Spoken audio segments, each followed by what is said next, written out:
Traquer les fraudeurs et tous ceux qui font perdre illégalement des ressources à l'État par leur perfidie, telle est la mission de la Coordination nationale de lutte contre la fraude CNLF. Dans ce cadre, Dr Yves Kafando a annoncé une saisie massive d'amphétamines dans la région du Centre-Est lors d'une conférence de presse tenue ce vendredi 27 septembre 2024 à Ouagadougou. Le coordonnateur national de la lutte contre la fraude a ainsi respecté la tradition en fournissant les détails de cette opération aux médias. Dans la diversification de leurs approches de surveillance des flux de marchandises, une de nos équipes a pu mettre la main au Centre-Est au cours de la nuit du 7 au 8 août 2024 sur 2 véhicules de transport de personnes qui se sont mués en camions de transport de marchandises, plus précisément d'amphétamines qui se déclinent comme suit.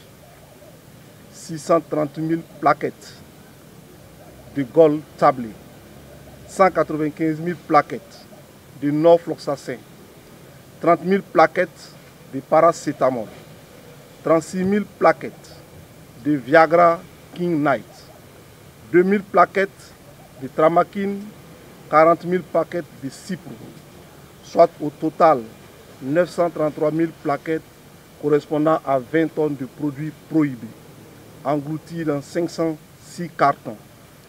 La valeur totale de cette saisie est estimée à plus de 366 millions de francs CFA. Pour Dr Kafando, cette opération démontre à la fois l'ingéniosité des trafiquants et la vigilance des équipes de la CNLF, ainsi que la coopération des citoyens.